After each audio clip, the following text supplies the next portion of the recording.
Olá, pessoal. Vamos começar aqui o nosso vídeo prático sobre o uso do Havman 5. A versão que a gente tem disponível aqui é a versão 5.4. Eu falei no vídeo anterior 5.0, mas a gente está trabalhando com a 5.4. E ela, quando é aberta, vocês precisam baixar o Havman 5.4, e quando é aberta, a primeira tela que vocês vão ter é essa aqui. Eu vou colocar para vocês nos materiais experimentais dessa aula o link para download do Havman e o manual de uso dele também. Então, bom, mas quando pela primeira vez que a gente baixa o software, é essa carinha que nós temos, e o que vocês vão fazer é clicar na opção Create a New Review. Clica aqui.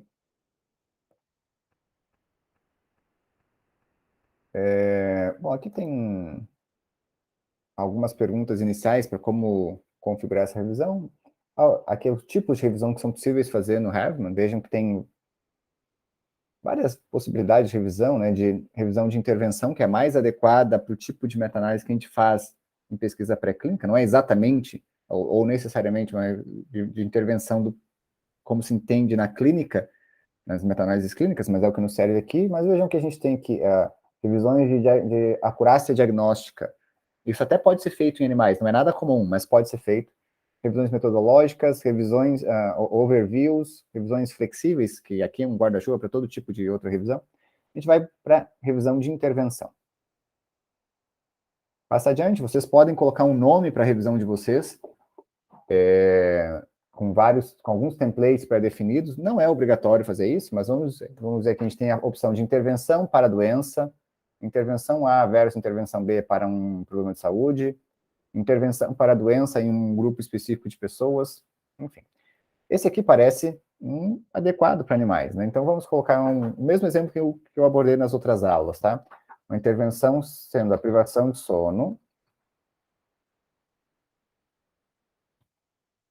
or anxiety in rodents. Veja, não é exatamente o que a gente quer, porque eu não estou tratando de um tratamento, né? Que a privação de sono não é um tratamento, mas enfim. Serve só para que a gente possa botar um nome que não é obrigatório, então fiquem à vontade para não colocá-lo se vocês preferirem. Adiante, eu posso dizer que eu estou trabalhando com a revisão completa, só para que eu tenha acesso a todas as funcionalidades, e termino. Eu chego aqui nestas telas. Vejam aqui, o Havman ele tem uma barra à esquerda com todos as seções do protocolo de vocês, e aqui a gente tem à direita abas com cada uma dessas seções onde a gente pode, de fato, trabalhar. Como eu falei para vocês, o Havman é feito para que a gente conduza toda a revisão sistemática desde o protocolo, passando pelas análises de elegibilidade, cálculos de meta-análise e até a atualização de uma meta-análise depois de publicada pode ser feito aqui. A gente não vai usar tudo isso. Então, todas essas funcionalidades que vocês veem aqui à esquerda, a maior parte delas não vai ser utilizada. O que a gente vai utilizar são apenas duas partes do Havman. A parte de inclusão de novos dados e a parte ou melhor, inclusão de novos estudos e a parte de inclusão de novos cálculos. Então, para incluir novos estudos, o modo que a gente pode fazer é aqui em estudos e referências. Primeiro, qual é a diferença de estudo e de referência? Parece ser a mesma coisa, mas não é. A referência é o artigo. E um artigo pode ter dois estudos, por exemplo. Ou um mesmo estudo pode estar em mais de uma referência. Digamos que eu uso uma base de dados para gerar vários artigos. Eu posso ter um estudo que saem em vários artigos, então em várias referências. Ou eu posso ter, num mesmo artigo, uma mesma referência, várias comparações. Então, eu posso ter vários estudos, né? O Havman faz essa distinção. Que, para pesquisa pré-clínica, geralmente não é necessária fazer, tá? Mas, enfim, pode acontecer eventualmente. Né? O que a gente vai fazer aqui, em estudos e referências, referências para estudos, estudos incluídos. Cliquem com o botão direito e vão em colocar um novo estudo. Vamos colocar alguns exemplos de estudo aqui, com base na mesma tabela de extração que eu usei quando nós estávamos fazendo a aula de extração de dados, tá? Então aqui, se vocês lembram daquela aula, eu fiz uma tabela genérica, com dados fictícios. Aqui eu vou filtrar para os estudos. Tem comparação primária.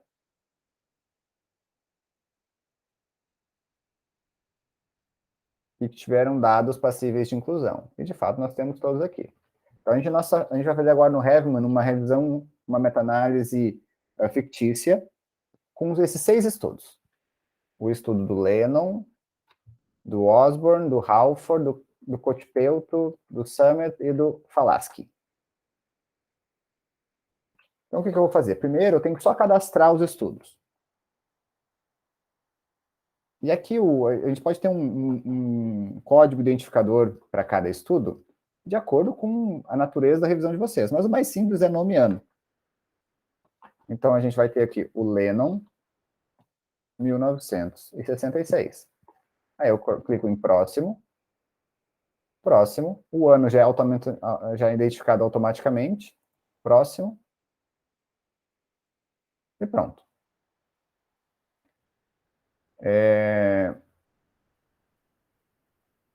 Eu posso colocar aqui um novo estudo, para agora já cadastrar um próximo. E aí sim eu vou cadastrando todos. Próximo vai ser o Osborne, 1970. Acho que se eu clicar em Finish aqui, já faz tudo. Pronto, já tem aqui o Lennon e o Osborne. Vamos para o próximo, seria o Halford, de 1990. Mais um seria o Cotepelto, 96.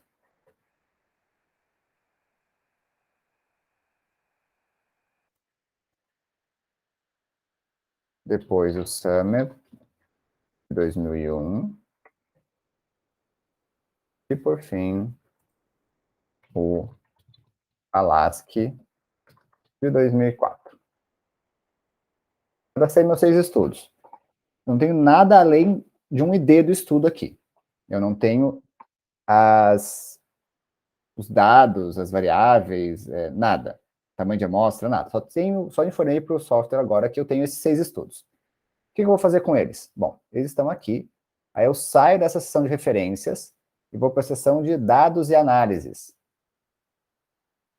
O Heavman, ele aqui estrutura as análises da seguinte maneira. Dentro do setor de análise, a gente tem que adicionar comparações e dentro da comparações, desfechos. Por que isso? Ele entende que comparações é a parte mais descritiva geral do que isso vai comparar, porque eu posso comparar grupos diferentes, eu posso comparar condições diferentes, é meio não aplicável para a gente isso, mas, enfim, a gente tem que adicionar uma comparação e um desfecho. Então, eu vou chamar aqui de Sleep Deprivation and Anxiety.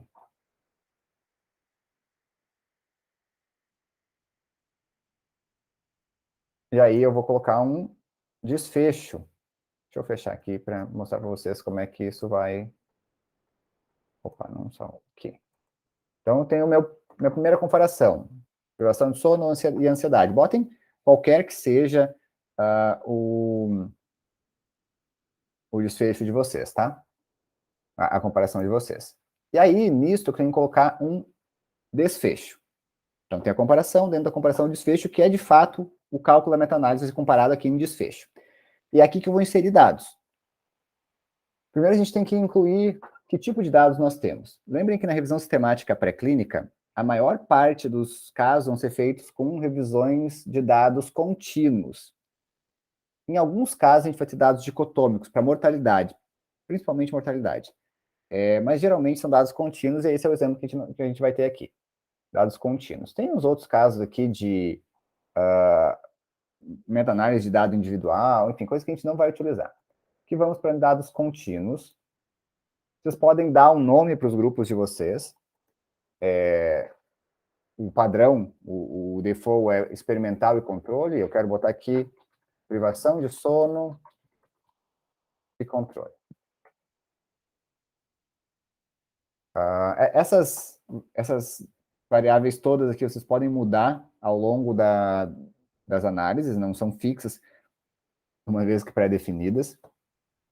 Bom, método estatístico de variância inversa não é modificável nesse caso, mas a gente pode escolher modelos fixos e randômicos, e a medida de efeitos sendo a diferença de médias e a diferença padronizada de médias. Então, eu vou manter efeitos randômicos e diferença padronizada de médias, que é o mais comum para toda a meta-análise pré-clínica de dados contínuos. Em 99% dos casos, das bem feitas, vão ser com efeitos randômicos e diferença padronizada de média.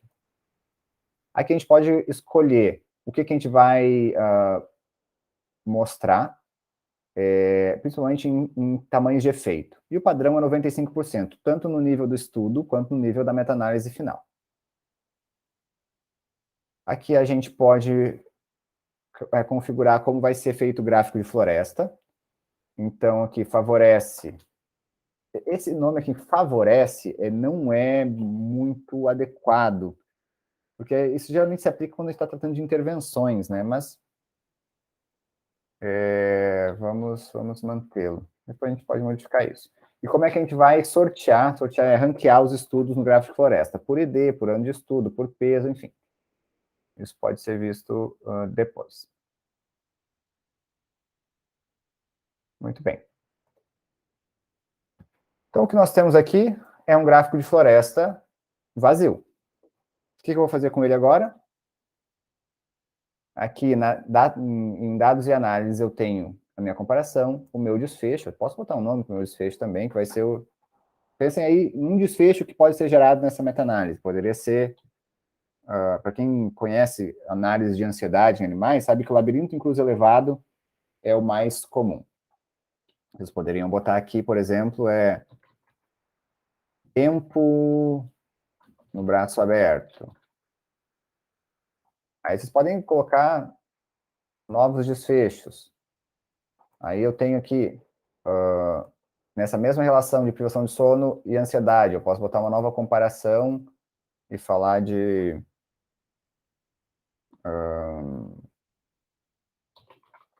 neurotransmissores.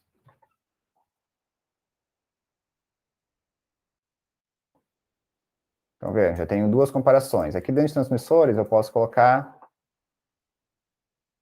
a mesma coisa que nós tínhamos antes.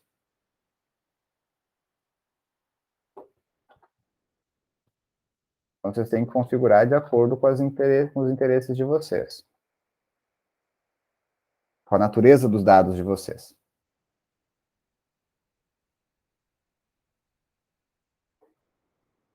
Bom, aqui em neurotransmissores, o meu primeiro desfecho vai ser dopamina. Por que dopamina? Porque era o desfecho que nós havíamos descrito lá naquela tabela fictícia. Vejam aqui, a gente tinha dados de dopamina para 6 estudos fictícios. Voltando aqui para o Heavman, o que a gente vai fazer? Bom, vejam que o meu gráfico do desfecho dopamina, na comparação de neurotransmissores, entre um grupo privado de sono e um grupo controle, ele ainda está em branco, porque eu não tenho estudo nenhum. O que eu preciso fazer aqui? Incluir os meus estudos. Clica no botão direito e vão em adicionar dados de estudo. Eu quero adicionar todos os meus estudos. Vocês podem, por exemplo, selecionar, eu quero estudos que sejam de tal ano a tal ano. Pode ser feito também. Aqui eu vou adicionar todos os meus estudos.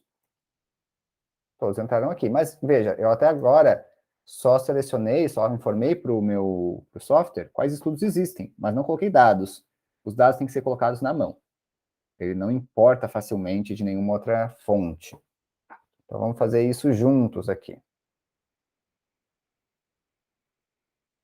Eu vou dividir minha tela para poder fazer isso mais fácil. Então, o que a gente precisa aqui? Média, desvio padrão, e total aqui significa o tamanho da amostra, do grupo privado de sono e do grupo controle. O que eu posso fazer aqui para facilitar a minha vida, isso podia ter sido feito até na tabela, tá, pessoal?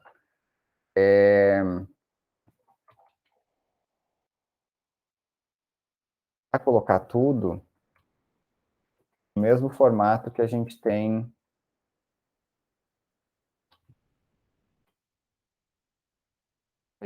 aqui no Heaven. Há uma coisa importante, lembrem que para extração de dados, às vezes a gente tem dados em erro padrão da média para cada estudo. Só que o software é feito para calcular com base em desvio padrão. Então, a gente sempre tem que calcular de volta o desvio padrão com base no erro padrão da média. A gente fez isso um pouco na aula de extração, vocês devem lembrar disso.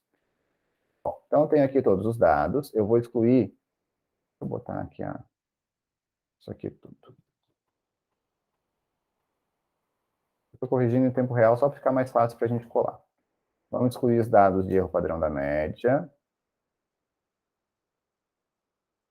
Isso tudo para que eu não tenha que digitar tudo em tempo real aqui, tá? Então, vejam, aqui no Heaven a gente tem em ordem grupo experimental, grupo controle. Então, primeiro eu vou trocar de ordem isso aqui.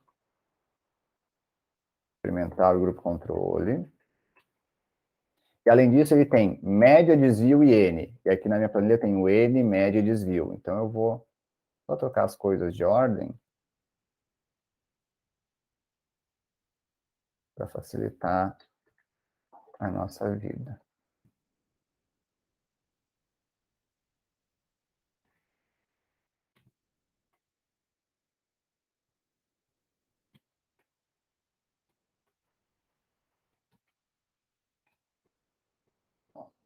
Aí,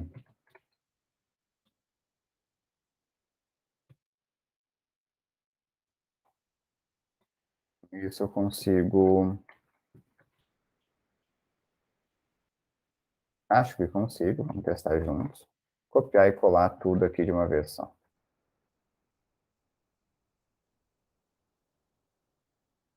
Ah, consegui, olha que fantástico. Copiei e colei tudo de uma vez só aqui no software. Média, desvio padrão e o tamanho de amostra do grupo experimental, do grupo controle para todos os estudos. Confiram se vocês estão colocando na ordem certa, porque eu notei aqui que eu fiz o erro, tá? Eu não vou corrigir porque é um teste, mas vejam, não está na mesma ordem os meus estudos aqui em relação a esses aqui. Os que estão na minha planilha com os que estão no Herman, tá? Então, assegurem que vocês estão colocando os dados na ordem certa. Bom, o que eu tenho aqui no meu resultado, tá? Eu tenho aqui, primeiro,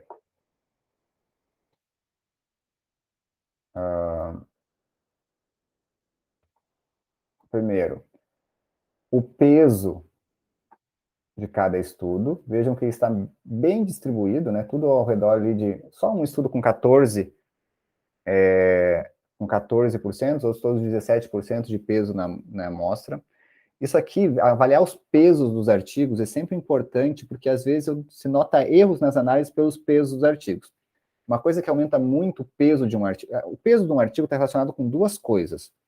A dispersão dos dados e ao tamanho amostral. Na verdade, está relacionado à precisão dos estudos. Quanto mais preciso for um artigo, maior é o peso. E precisão está relacionado com a dispersão de dados e tamanho de amostra. Uma amostra pequena é menos precisa, uma amostra com variação muito grande é menos precisa.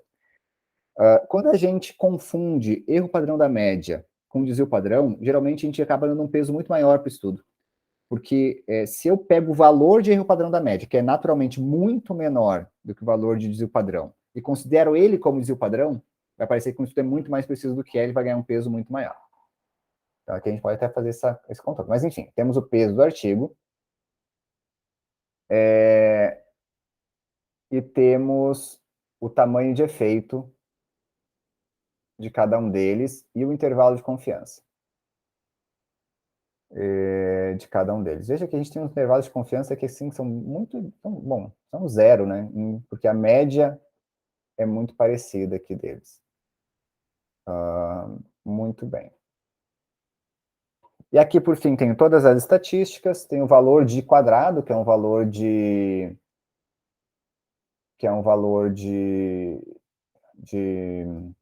de análise de heterogeneidade, 46%, não é a melhor coisa do mundo, mas pode-se passar adiante. Eu tenho o teste Q de Cochrane, e eu tenho o valor final da análise, da meta-análise.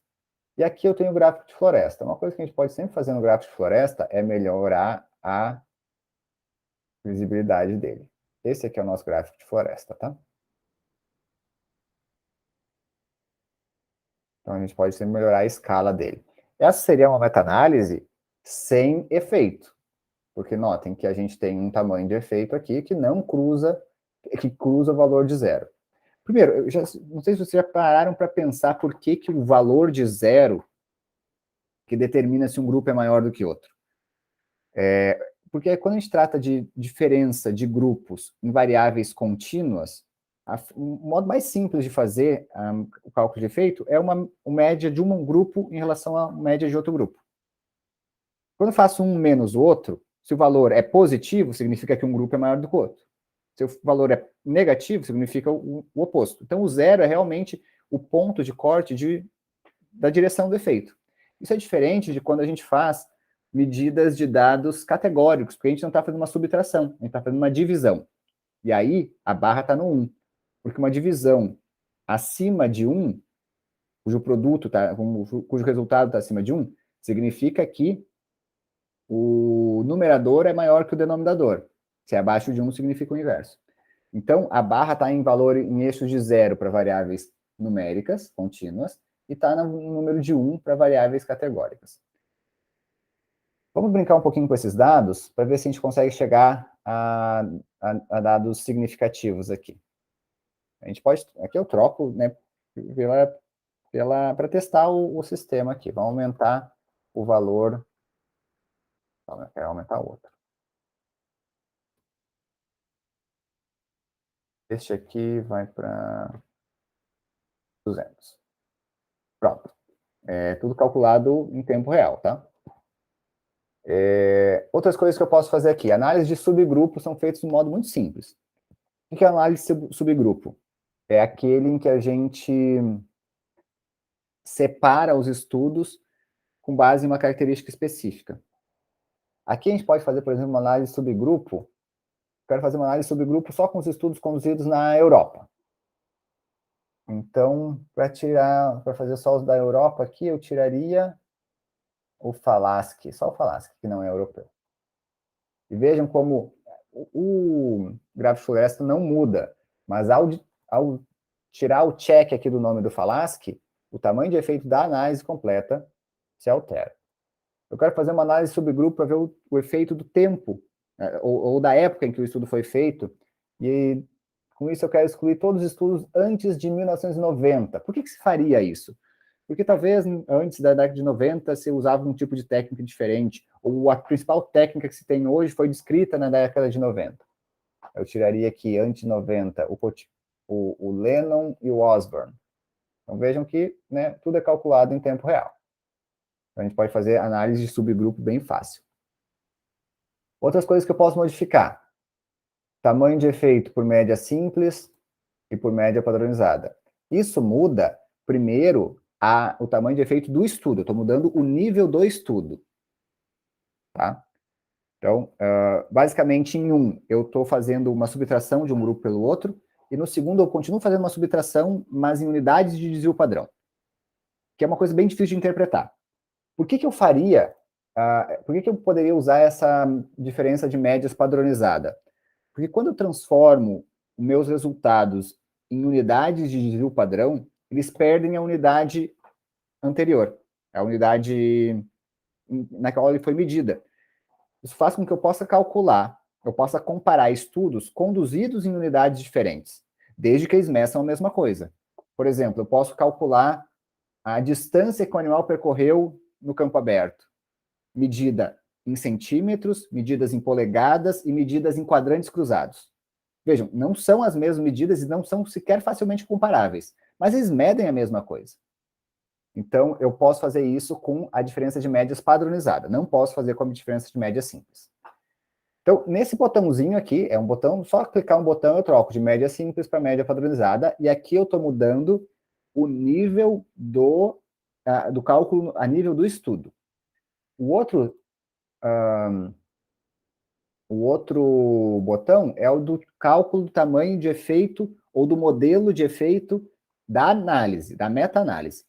Ao mudar esse outro botão, notem como o tamanho do efeito do estudo não se modifica, mas o modo como eu pondero o efeito de cada estudo na minha meta-análise se modifica. Qual é a diferença do tamanho de efeito fixo e do tamanho de efeito randômico? O tamanho de efeito randômico, ele considera que existem outros fatores não controlados que podem ter efeito sobre a minha análise.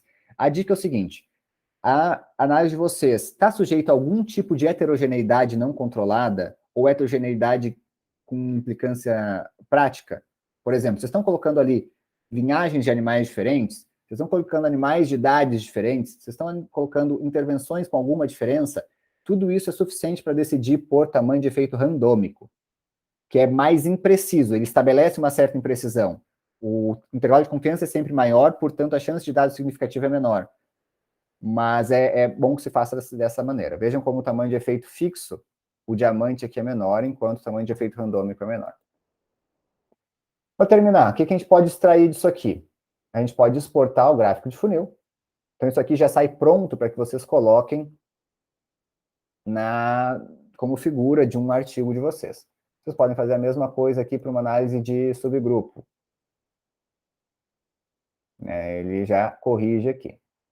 E vocês podem, a última parte da aula de hoje, vocês podem exportar um gráfico de funil.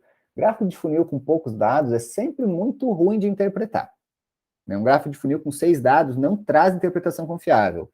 Mas aqui, clicando no botãozinho de gráfico de funil, vejam que ele já é apresentado. A gente não vai interpretar gráfico de funil aqui, não é a intenção. O fato é que com 6 pontos a gente não interpreta nada, tá? Mas, para uma análise maior, ele seria útil.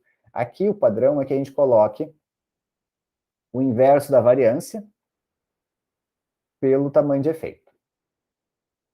Bom, pessoal, esse então é o Heavman 5.4, um dos principais softwares de meta-análise. Eu espero que vocês tenham entendido como funciona e que vocês se aventurem a usá-lo, mas não só o Heavman, tá? Comecem pelo Heavman e vão atrás de outros softwares para que vocês possam decidir aquele que parece mais adequado para vocês.